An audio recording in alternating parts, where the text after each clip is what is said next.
قدر میں کیا پڑھنا چاہیے، نماز اور دعائیں وغیرہ؟ روایت ہے کہ جو شب قدر میں اخلاص نیت سے نوافل پڑھے گا اس کے اگلے پچھلے گناہ معاف ہو جائیں۔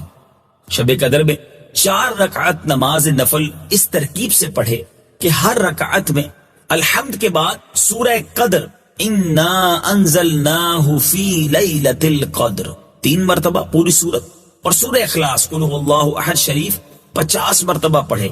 پھر سلام کے بعد سجدے میں جا کر 1 مرتبہ سبحان اللہ والحمد للہ ولا الہ الا اللہ واللہ اکبر پڑھے۔ پھر سجدے سے سر اٹھا کر جو دعا مانگے انشاءاللہ عز و جل مقبول ہوگی۔ رمضان کا آخری جمعہ، جمعۃ الوداع، بہت بہت مبارک۔ دیکھتے ہی دیکھتے رمضان اب جدا ہونے کو ہے۔ اس جمعے کو تو جمعۃ الوداع اس لیے کہتے ہیں کہ یہ الوداعی اب جمعہ ہے رمضان کا۔ کیا مہینہ ہے، رحمتیں ہیں، برکتیں ہیں، مغفرتیں ہیں، روزانہ مغفرتیں، اور اب تو آخری جمعہ آ گیا ہے۔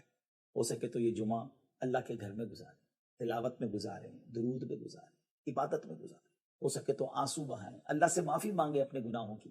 ہمیں نہیں معلوم اگلا رمضان ہمیں ملے گا کہ نہیں، اللہ کرے کہ اگلا رمضان بھی ہمیں خیر و عافیت سے صحت کے ساتھ ملے، حرمین طیبین میں ملے، مگر اب تو رمضان جدا ہونے کو ہے نا، تو آئیے مل کر گڑ گڑا کر اللہ کی بارگاہ میں توبہ کر لیجیے۔ اور ہاں، فطرہ تو ادا کرنا ہی ہے نا، تو کیا ہی اچھا ہو کہ جمعۃ الوداع والے دن ہم اپنا فطرہ ادا کر لیں۔ عید کی نماز سے پہلے بھی کچھ لوگ دیتے ہیں، عید کی بعد بھی دیتے ہیں، مگر رمضان میں بھی دیا جا سکتا ہے، تو جمعے کا ثواب، رمضان کا ثواب بھی مل جائے گا۔ اور اللہ نے اگر آپ کو نوازا ہے نا، بہترین کھانا کھاتے ہیں، بہترین کپڑے پہنتے ہیں، تو فطرہ بھی بہترین کیٹیگری کا دے۔ یہ بھی اللہ کی بارگاہ میں ایک شکرانہ ہے کہ اللہ تو نے مجھے پورے رمضان بہترین کھانے کھلائے، اچھا افطار کروایا، عید کی تیاریوں کے لیے میں نے کپڑے بھی اچھے لے لیے، تو پھر فطرہ بھی تو اچھا والا ہونا چاہیے نا۔ کا فطرہ بھی ہے، کھجور کا بھی ہے، کشمش کا بھی ہے، اور پھر گندم کا بھی ہے۔ یقیناً گندم کا فطرہ سب سے لوئسٹ کیٹیگری کا ہے، غریب لوگ دیں تو کوئی حرج نہیں ہے، لیکن جس کو اللہ نے نوازا ہے پھر وہ بہترین فطرہ، یہ بھی تو شکرانہ ہے نا۔ اور ہاں، 5واں آپ کو کون سی کیٹیگری نظر آ رہی ہے؟ وہ اجوا کھجور کی ہے۔ ماشاءاللہ بہت سارے لوگ ہیں جو رمضان میں افطار بھی اجوا کھجور سے کرتے رہے، اور اللہ نے ان کو نوازا ہے، تو کیوں نہ اس بار فطرہ بھی اجوا کھجور کا دیں۔ ہم کیوں نمازوں سے محبت نہیں کرتے؟ بے نمازی، میں آپ کو یقین کریں وہ وعیدیں سنا نہیں سکتا، لیکن ٹرائی ٹو انڈرسٹینڈ، یہ ایک جرم کتنا بڑا ہے۔ تمہیں پورے دن میں 5 بار اللہ کی بارگاہ میں سر جھکانے کا ٹائم نہیں ملتا۔ اللہ سے وعدہ کر لو، آج پکی نیت کر لو، کچھ بھی ہو جائے آج کے بعد ہماری کوئی نماز قضا نہیں ہوگی۔ آپ کو پتا ہے نمازی کو تحفہ کیا ملے گا؟ ہائے ہائے، نماز کے فضائل تو سنو یار۔ نماز کو عماد الدین کہا گیا، دا پلر آف اسلام۔ اس بلڈنگ میں کسی بھی بلڈنگ کے پلر نکال دیں، بلڈنگ کا کیا ہوگا؟ گر جائے گی۔ ہماری بلڈنگ میں پلر ہی نہیں ہے، اگر ایمان کا پلر ہے اسلام، نماز جو ہے۔ نماز میرے آقا کی آنکھوں کی ٹھنڈک ہے۔ نمازی کو پل صراط پر نور عطا کیا جائے گا، نمازی کی قبر روشن کر دی جائے گی، نمازی کی قبر کو تا حد نگاہ وسیع کر دیا جائے گا۔ اور سنو، سب سے بڑا انعام جو نمازی کو ملے گا کہ اسے بروز قیامت اللہ کا دیدار کروایا جائے گا۔ جس خالق نے مجھے بنایا اس کا دیدار مجھے کرایا جائے گا، پھر میں نماز کیسے چھوڑ دوں؟ اور اس کے برعکس اشجع الاقرع، حدیث کے الفاظ میں بیان کر رہا ہوں، ایک گنجا سانپ بے نمازی پر قبر میں مسلط کر دیا جائے گا، جو قیامت تک نماز نہ پڑھنے کے سبب اسے مارتا رہے گا۔ کیسے برداشت کریں گے؟ کیا فائدہ اتنے بڑے بڑے گھروں کا، اتنے پیارے بیڈ رومز کا، اور اتنے خوبصورت باتھ روم کا؟ جس قبر میں جانا ہے اگر وہ سانپ اور بچھو ہے تو بیکار ہے یہ گھر۔ ارے دنیا میں اللہ نے اچھے گھر دیے، قبر بھی اچھی بنانے کی فکر کرو نا، کہ میں مروں تو ادھر بھی چین سے رہوں۔ تو سب سے پہلا فرض نماز ہے، سب سے پہلی بڑی نیکی نماز ہے۔ لوگ کہتے ہیں وظائف بتاؤ، کیا خوبصورت بات میرے پیر و مرشد فرماتے ہیں، فرماتے مسلمان مرد بالغ کے لیے سب سے بڑا وظیفہ 5 وقت کی نماز ہے۔ نماز پڑھنی نہیں اور وظائف پوچھنے، پہلا وظیفہ نماز ہے۔ تو آج نیت کر کے جانا ہے۔ اور سنو، بے نمازی کے بارے میں میرے آقا فرماتے ہیں، نبی پاک علیہ الصلوۃ والسلام نے اپنے دونوں ہاتھوں کو اس طرح ملا کر بتایا کہ بے نمازی کو قبر ایسے دبائے گی کہ اس کی پسلیاں ٹوٹ پھوٹ کر ایک دوسرے میں پیوست ہو جائیں گی۔ کیسے سہ سکیں گے؟ بہانے نہ کرو نماز سے، طبیعت ٹھیک نہیں ہے تو فلاں کام ہے، کسی صورت میں نماز معاف نہیں ہے. لیکن ہاں یار تھوڑے تھوڑے بہانے پر، یار بس آج طبیعت ٹھیک، اگلے جمعے سے نماز پکی، بس ابھی 2 دن بعد نماز پڑھوں گا. نہیں، آپ جہاز میں ہیں، آپ ٹرین میں ہیں، آپ بس میں ہیں، آپ سفر میں ہیں، آپ گھر میں ہیں، آپ نے نماز پڑھنی ہے. اور یقین کریں خوش نصیب ہیں وہ لوگ جو نماز کے پابند ہیں. یقین کریں ان کو نماز کے بغیر چین بھی نہیں آتا. جو پکے نمازی ہیں نا ان سے ملے آپ کبھی، اور ماشاءاللہ یہاں بہت سارے ایسے ہیں، ان کو تو جس طرح کھانا نہیں کھائے بغیر چین نہیں آتا، لگتا ہے ابھی تک عشاء نہیں پڑی، یار ابھی میری ظہر باقی ہے. اب ان کو ریکال اندر سے آتی ہے، ان کو یاد نہیں کروانا پڑتا. جس دن تم نے نماز کی عادت بنا لی، نماز تمہاری زندگی کا حصہ بن جائے گی. مسجد نبوی شریف میں اگر آج بھی کوئی حاضر ہو جائے تو اور آج بھی وہاں جائے تو اس کو کیا کچھ ملتا ہے، ذرا سنیے. سرور کائنات علیہ الصلوۃ والسلام فرماتے ہیں جس نے مسجد نبوی شریف میں 40 نمازیں متواتر یعنی کنٹینیوسلی ادا کی، اس کے لیے جہنم اور نفاق سے نجات لکھ دی جاتی ہے. ایک اور جگہ پیارے آقا فرماتے ہیں جو پاک و صاف ہو کر میری مسجد میں نماز کی ادائیگی کے ارادے سے نکلا، یہاں تک کہ اس میں نماز ادا کی تو اس کا ثواب حج کے برابر ہے. یہ جو حدیث ہے نا ناظرین، مجھے اپنی زندگی کا ایک واقعہ یاد آ گیا. ایک بار میں مسجد نبی شریف میں حاضر تھا، میرے ساتھ ہی ایک بڑے نورانی چہرے والے عربی بزرگ موجود تھے. تھوڑی بہت عربی اور انگلش میں ان سے بات ہو رہی تھی، تو میں نے ان سے پوچھا کہ ان کی عمر کتنی ہے. وہ رہتے ہی مدینے کے تھے اور مدینہ منورہ ہی کے رہائشی تھے. تو غالباً انہوں نے بتایا کہ میری عمر 55 سال ہے.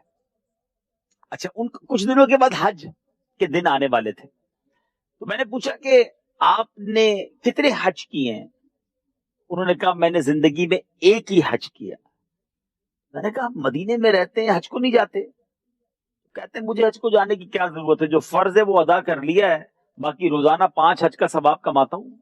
کیونکہ مسجد نبوی شریف میں ایک نماز حج کا ثواب ہے. اور ان کا جو جملہ تھا نا وہ تڑپا گیا. وہ کہتے ہیں میں مدینے سے باہر نہیں نکلتا کیونکہ مجھے یہیں مرنا ہے، مجھے جنت البقیع میں جانا ہے. اللہ اکبر. میں صحیح بتاؤں ناظرین، کئی اہل مدینہ آج بھی ایسے ہیں جن کی زندگی کا اب مقصد ہی یہی ہے، وہ مدینہ منورہ سے باہر ہی نہیں جاتے. ہائے ہائے، ان کو یہیں مرنا ہے، وہ آقا کے قدموں میں رہنا چاہتے ہیں اور جنت البقیع ان کی زندگی کا ٹارگٹ ہے. کیا بات ہے کہ جمعے کے دن درود پڑھنے کے فضائل، یعنی اتنی حدیثیں ہیں اسپیشلی فرائیڈے کے لیے، جمعے کے دن کے لیے. بڑی مشہور حدیث میرے آقا علیہ الصلوۃ والسلام فرماتے ہیں جس کا مضمون ہے کہ جو کوئی شخص جمعہ کے دن 200 بار درود پاک پڑھے اس کے 200 برس کے گناہ معاف کر دیے جاتے ہیں. اب یہ کتنی پیاری حدیث ہے. ایک اسی طرح کی حدیث یہ بیسیکلی کثرت سے بتانے کے لیے، انکریج کرنے کے لیے کہ درود اس دن زیادہ پڑھے جائیں. گناہوں کی معافی کا ایک ایسا سبحان اللہ سلسلہ ہے. ایک اور حدیث پاک ہے جس کا مضمون ہے جو جمعہ کے دن 80 بار درود پاک پڑھے اس کے 80 برس کے گناہ معاف کر دیے جائیں گے. تو یہ دن تو سبحان اللہ گناہ گاروں کی بن آتی ہے. گناہ گاروں کو موقع دیا جاتا ہے کہ پورے ہفتے میں اگر کوئی کمزوری رہ بھی گئی ہے تو اب جمعہ آ گیا ہے، اب درود پڑھ لو، اب تلاوت کر لو، اب دعائیں کر لو، اب اللہ سے رجوع لے آؤ.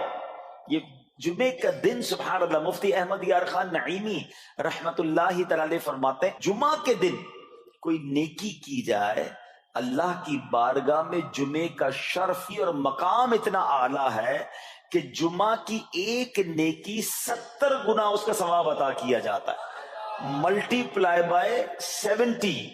سوچئے اب سمجھدار لوگ بیٹھے ہیں، کاروباری لوگ بھی بیٹھے ہوں گے.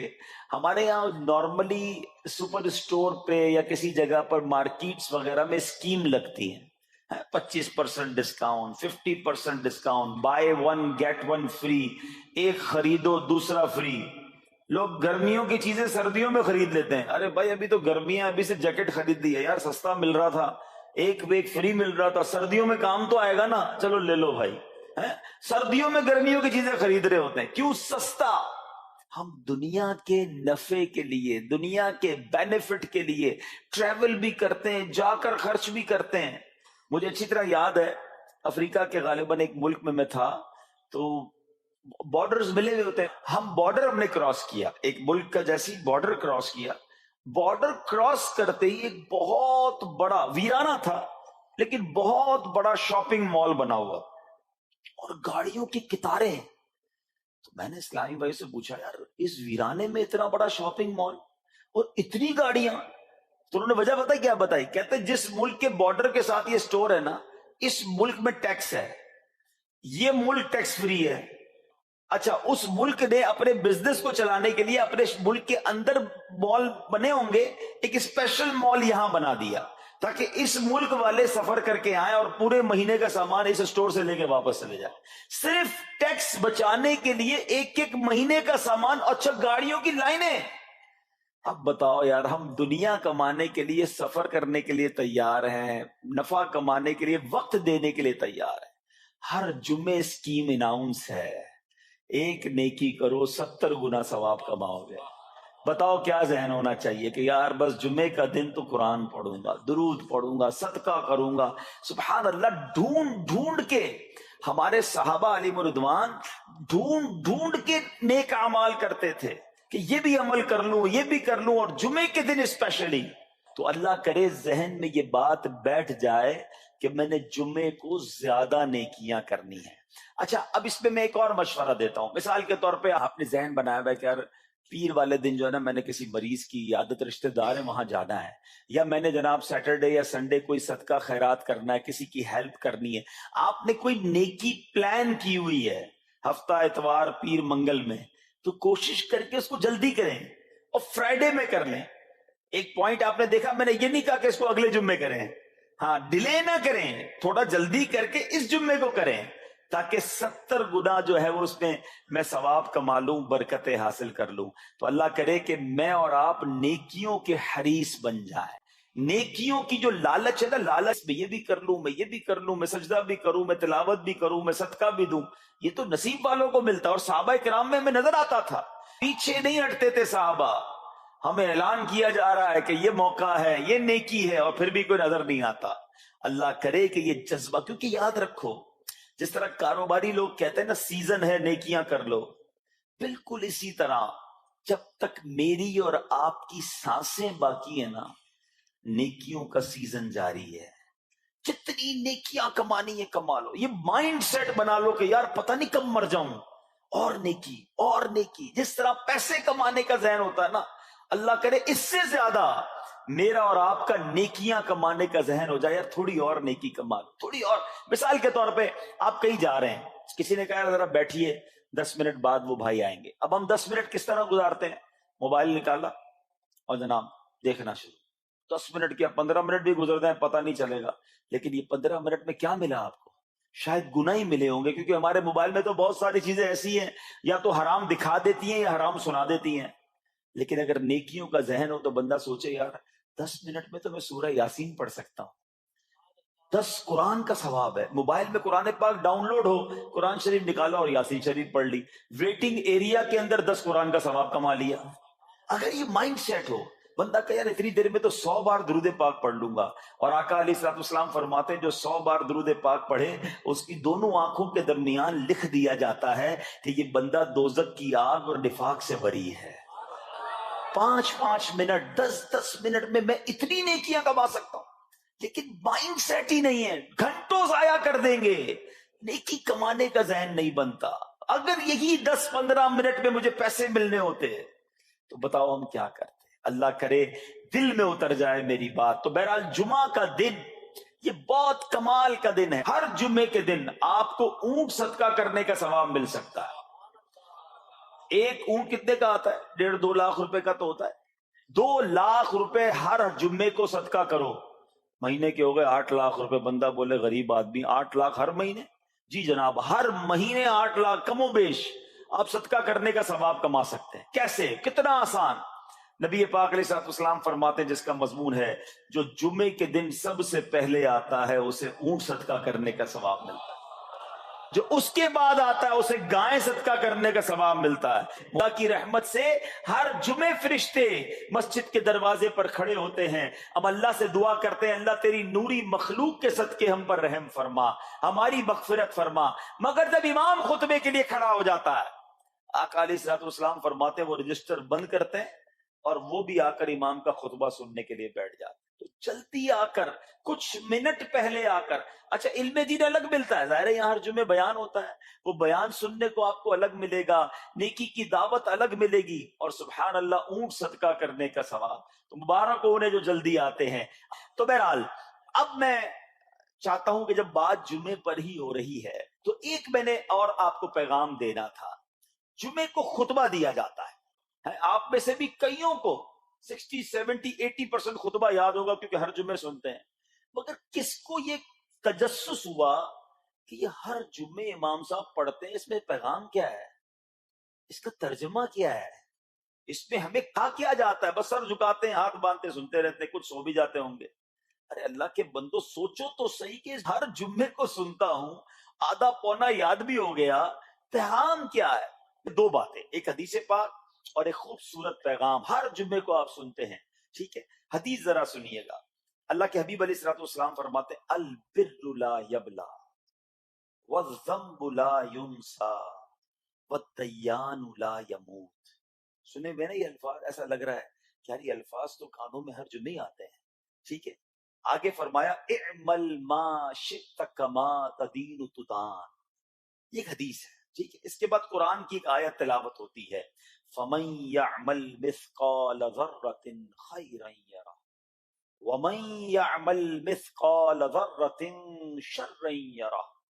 یہ کانوں نے کئی بار, کہوں کہ سینکڑوں بار سنے ہیں, مگر اس میں پیغام کیسا ہے, دل ہلا دینے والا پیغام, بڑا سمجھانے والی بات ہے اس حدیث میں. البر لا یبلا. میرے آقا فرماتے ہیں نیکی پرانی نہیں ہوتی, کرتے جایا کرو, یہ نیکی تمہارے اکاؤنٹ میں جمع ہو رہی ہے.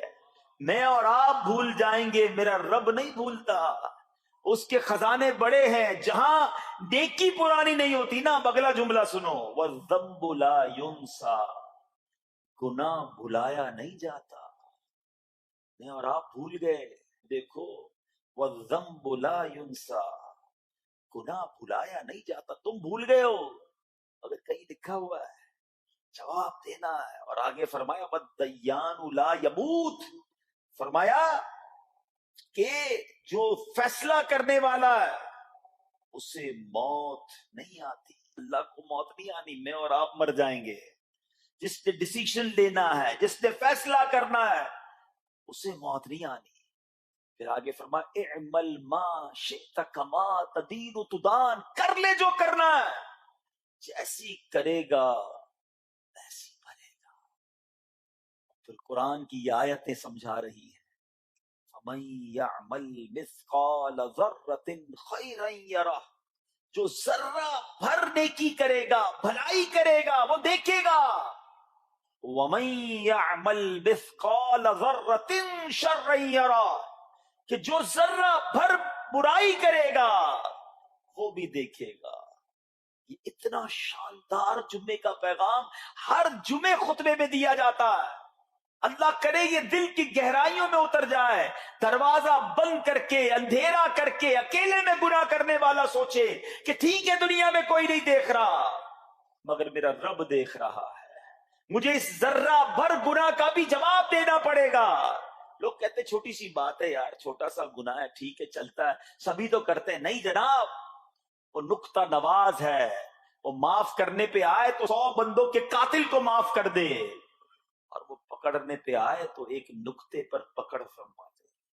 ہمیں ڈرنا ہوگا, ہمیں خوف اپنے دل میں طاری کرنا ہوگا, کیونکہ یہ گناہ میری آخرت میں میری پکڑ کا سبب بن سکتے ہیں. بالکل اسی طرح چھوٹی چھوٹی نیکیاں سمجھ کے چھوڑ دیتے ہیں, یار سنت غیر موقدہ ہی ہے نا, نفل ہی تو ہے نا, سنت ہی تو ہے نا, ٹھیک ہے درود پڑھنا چاہیے, نہیں پڑھا تو کوئی بات نہیں. ارے یار کون اجتماع میں جائے, کون درس میں بیٹھے, صدقہ دینا کوئی واجب تو نہیں, زکوٰۃ تو پوری دیتا ہوں. چھوٹی چھوٹی نیکیاں سمجھ کر چھوڑتے ہو, ارے وہ تو کتے کو پانی پلانے والے کو اس سبب سے بخش دیا کرتا ہے، راستے سے پتھر ہٹانے والے کو بخش دیا کرتا ہے۔ فرمایا نا البر لا یبلا، نیکی پرانی نہیں ہوگی، کرتے جایا کرو۔ اللہ کرے کہ یہ ذہن بن جائے کہ بس میں زیادہ سے زیادہ نیکی کروں، دو لوگوں کے دلوں میں خوشی داخل کروں، مسلمانوں کی خیر خواہی کروں۔ اس ایک ہی حدیث پر، ان آیتوں پر میں مزید بھی بہت بات کر سکتا ہوں، لیکن میں نے اشارہ دیا کہ ضرور اس پر توجہ دیں۔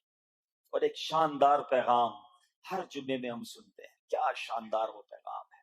وہ پیغام ہے الا لا ایمان لمن لا محبت اللہ۔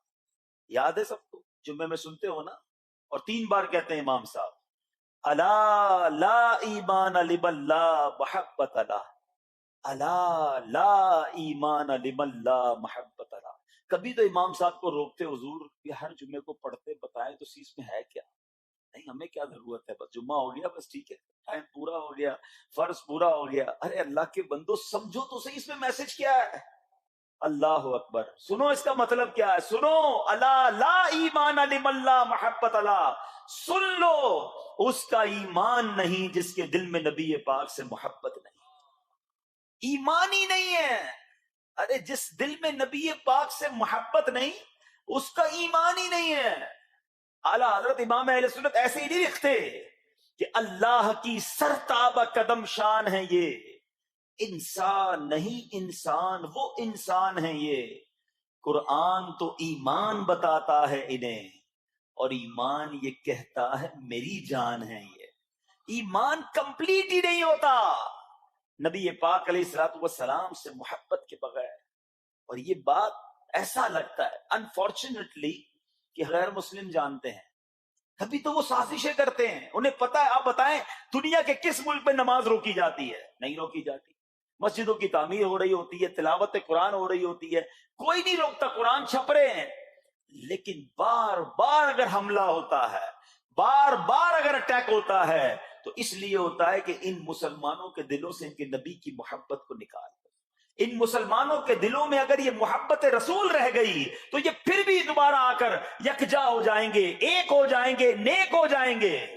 کسی طرح دل سے محبت رسول صلی اللہ تعالی علیہ وسلم نکالی جائے، اور اسی وجہ سے یہ ساری سازشیں کی جاتی ہیں۔ معاذ اللہ، نبی پاک علیہ الصلوۃ والسلام کی گستاخیاں کی جاتی ہیں تاکہ چیک کیا جائے ان پر اثر بھی پڑتا ہے کہ نہیں، کوئی اوپر نیچے ہوتا بھی ہے کہ نہیں، کہ اپنی دنیا میں مگن ہے، اس کو احساس ہی نہیں ہے۔ میٹھے اسلامی بھائیوں، دنیا کا دستور ہے جب کسی چیز کی ڈیفیشینسی ہو جائے نا تو اس کی ایفیشینسی بڑھائی جاتی ہے۔ مثال کے طور پہ کسی کے جناب جسم میں وٹامن ڈی کم ہو، ہم کیا کرتے ہیں، وٹامن ڈی کی ٹیبلٹس لے کر اس کو پھر بڑھاتے ہیں۔ کیلشیم کی کمی ہو، ڈاکٹر کہتا ہے بھائی تھوڑی کیلشیم کی دوائی پیو، تمہارے اندر کیلشیم کی کمی ہو رہی ہے۔ جب کسی چیز کی کمی کی جائے اس کو بڑھانے کی کوشش کی جاتی ہے۔ اگر یہ دنیا کے چند لوگوں کا یہ پلان ہے کہ مسلمانوں کے دلوں سے عشق رسول نکالو، تو اب میرا اور آپ کا کام یہ ہے کہ انشاءاللہ عشق رسول کو اب اضافہ کریں گے، اب نبی پاک کی محبت میں اور اضافہ کریں گے، سرور کائنات علیہ الصلوۃ والسلام کی محبت میں زندگی گزاریں گے، خود بھی سچے عاشق رسول بنے، اپنی نسلوں کو عاشق رسول بنائیں۔ اللہ سلامت رکھے میرے پیر و مرشد کو۔ 30 سال پہلے، یہ آج کل کا شعر نہیں ہے، اب بچپن سے یہ نعت سن رہے ہیں، کم و بیش 25-30 سال پہلے میرے مرشد نے کیا پیاری التجا پیش کی، اپنی نسلوں کے لیے کیا ہمیں پیغام دیا۔